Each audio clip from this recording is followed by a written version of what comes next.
me falta para mi viaje? Ya eché la brújula. A ver, el mapa, la Biblia. ¡Hola, niños! ¡Dios les bendiga! ¿Cómo están?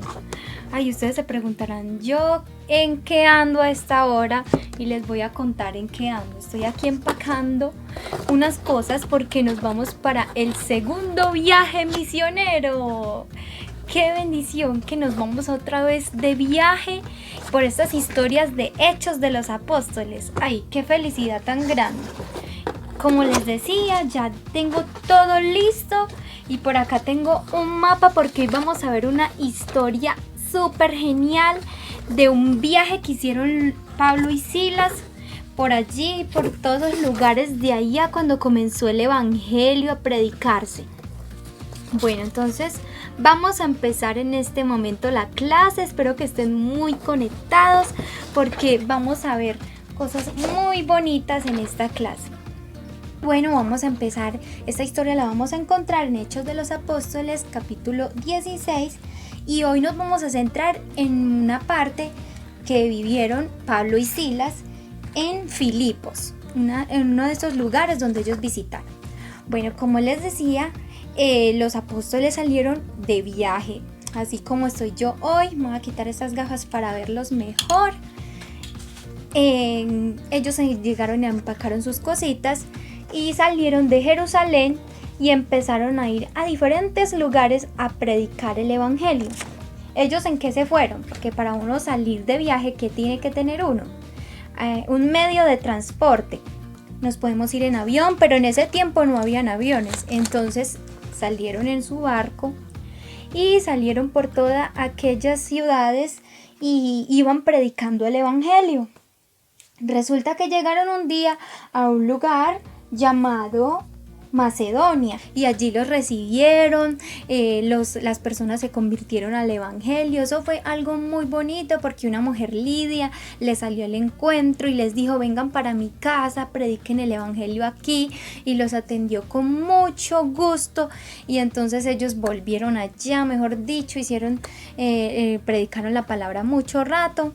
Pero bueno, cuando estaban predicando la palabra, entonces Pablo y Silas se reunían con todas las personas y la gente los escuchaba muy atentos, escuchaban ese mensaje. Y un día que ellos iban a la oración, les salió una muchacha. Tenía un espíritu de adivinación. O sea que ella adivinaba el futuro, y entonces la muchacha llegaba y veía a Pablo y Silas que predicaban la palabra, y entonces ella era una esclava de una gente que la usaba para ganar dinero. Y entonces ella decía: ay, mire, eso le va a pasar a usted en el futuro. Y entonces a las personas se les cumplía eso, pero eso no era de Dios, era un espíritu malo que tenía esta muchacha. Y entonces cuando llegan donde Pablo, y llega esa muchacha y empezaba todos los días, cuando Pablo iba a predicar, esta muchacha le decía a Pablo, y decía dando a grandes voces, decía: estos hombres son siervos del Dios Altísimo, estos son los que les anuncian la salvación. Y entonces cuando llegaba el otro día, Pablo seguía predicando la palabra y esta muchacha seguía: estos son los hombres que os anuncian el evangelio, estos son siervos del Dios Altísimo. Bueno, a la media hora estaba predicando otra vez Pablo: estos son siervos del Dios Altísimo, estos les llevan el evangelio a ustedes, estos les anuncian la palabra. Y Pablo ya tenía como perecita. Y entonces Pablo llegó y se le arrimó a esa mujer y le dijo: mujer, que tienes espíritu de adivinación, en el nombre de Jesús te mando, en el nombre de Jesucristo, que salgas de ella. Inmediatamente esa joven quedó libre del espíritu que la tenía adivinando a las personas su futuro.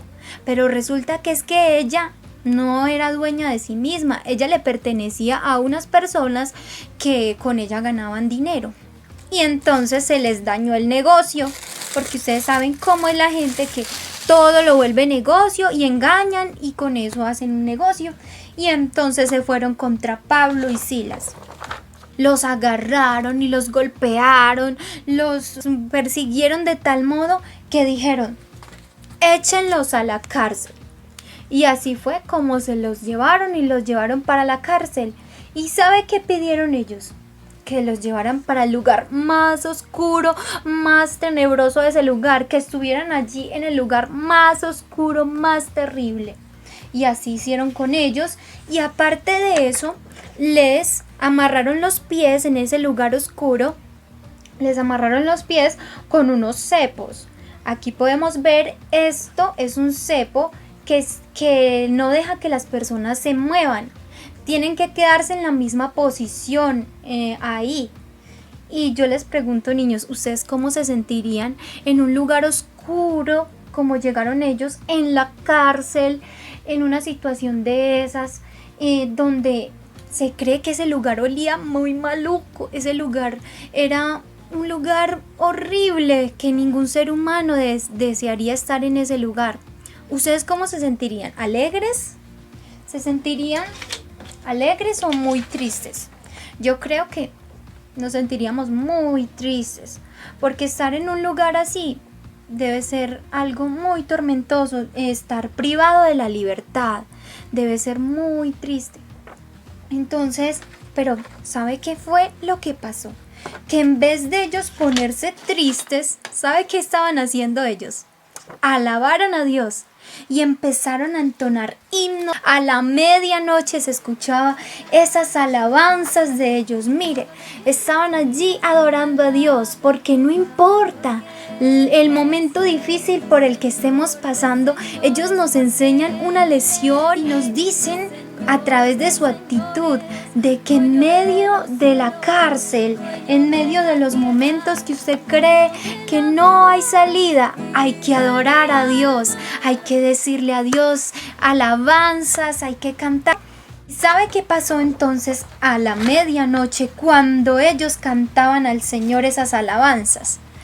Hubo un gran terremoto mandado por Dios, y ese terremoto estremeció esa cárcel tanto que esos cepos que tenían ellos ahí en los pies se reventaron, y ellos quedaron libres de esas cadenas, porque cuando alabamos a Dios hay libertad. Y ellos cantando, la puerta de la cárcel se abrió. La puerta de la cárcel se abrió y ellos quedaron libres en ese lugar. Y entonces ellos estaban allí con los presos. Entonces allí estaba el carcelero. ¿Quién era el carcelero? Esa persona que tiene que estar pendiente de que no se le escapen los presos. Imagínense en el susto de ese hombre cuando vio la puerta de la cárcel abierta. Y ese carcelero tenía tanto susto que entonces iba a agarrar una espada y se iba a matar. Entonces cuando llegan los apóstoles y le dicen: no, nosotros no nos hemos ido, estamos aquí, lo que pasa es que estábamos alabando a Dios y entonces Dios envió ese terremoto y mire cómo Dios lo salva a uno. Y ese hombre dijo: ¿qué tienen ustedes? Cuéntenme qué es lo que ustedes tienen. Y Pablo y Silas le empezaron a hablar de la palabra de Dios, empezaron a decirle que era necesario creer en el evangelio para que él fuera salvo. Entonces allí Dios cumplió ese propósito. Entonces ese carcelero fue bautizado en el nombre de Jesús y creyó él y toda su familia. Al otro día, como los que lo habían encarcelado eran de Roma, dijeron: ¿cómo podemos nosotros azotar a uno de nuestros ciudadanos? No podemos hacer esto más. Y entonces fue allí cuando los dejaron libres y ellos siguieron predicando el evangelio en otros lugares. Entonces, bueno, niños, esta historia nos deja una enseñanza. Es que no importa la situación. Yo sé, niños, que de pronto ese confinamiento ha tenido a muchos niños tristes porque no pueden salir a jugar con sus amigos. Y yo también me pongo triste porque yo también quiero salir y yo también quiero viajar. Pero va a llegar el momento en que vamos a poder estar en vida normal. Yo les doy en este momento ánimo y vamos a alabar a Dios, vamos a glorificarlo, vamos a en nuestras casas a cantarle al Señor. No importa la situación, si nos sentimos como encarcelados, adoremos a Dios. Y vamos a aprendernos este versículo que dice Bendeciré al Señor en todo tiempo. Su alabanza estará de continuo en mi boca. Salmos 34, 1. Bueno, ya saben que hay que dar esa tareita y vamos esta semana a cantarle al Señor. Si quieren hacer el trabajo manual, por acá se los voy a dejar. Y si también en vez de hacer el trabajo manual quieren enviarme una canción y van a decir que están participando en esta clase, que vamos a adorar a Dios, me mandan esa canción, yo los escucho cantar al Señor y el Señor también se va a agradar de esos niños que le adoran al Señor y que en medio de estos tiempos van a estar felices porque el Señor está con ustedes y Él nos va a ayudar a salir adelante. Bueno, niños, que el Señor Jesús los bendiga. Cuídense mucho, chao.